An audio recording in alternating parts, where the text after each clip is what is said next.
chân na ông lơ cá bê ya chớ hàn ông lơ ban bê ya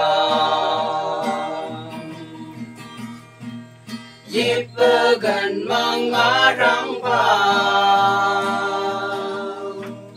gông ngài gần mang ghé ta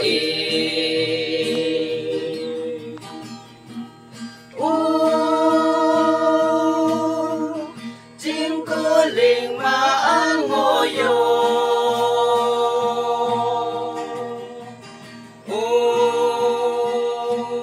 nhà ghé ngã cùng vô tròn phá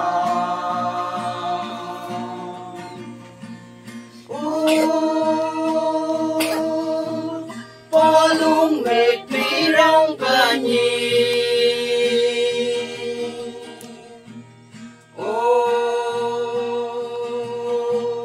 nắm mê com dùng sơ phong phà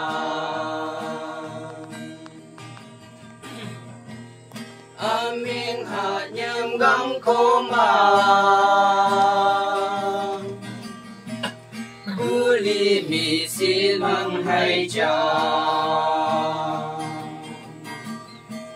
li bơ lùm lâm băng man rò ta he bơ lơ châm man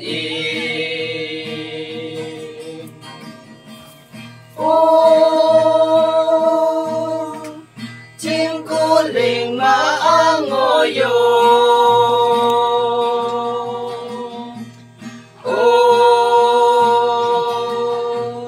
nhà ghé ngã cùng vô trốn phá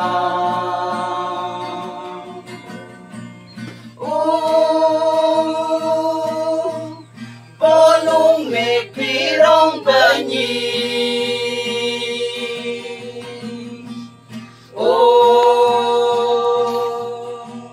nắm mê com dùng chơ phong phà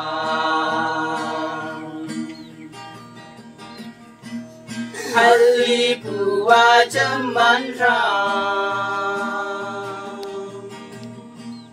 lâm phong trùng mới yan quê ya asa po lung có mơ kha hô kim hệ tay sơ làm yo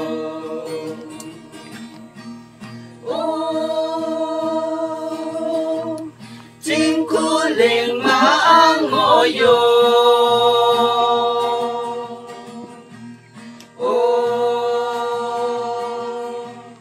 nhà ghé ngã cùng vô trốn phá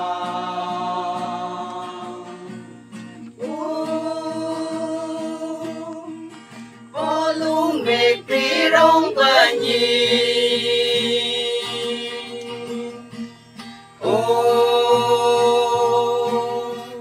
nắm mê com dùng chơ phong phà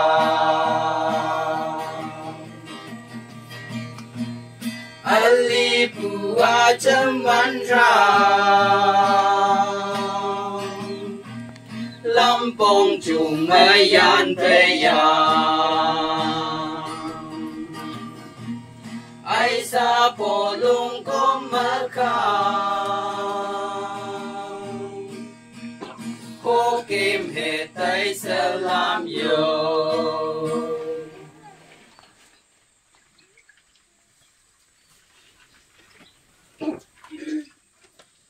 Lako program dalai ka program number 5 ayu ngau ilak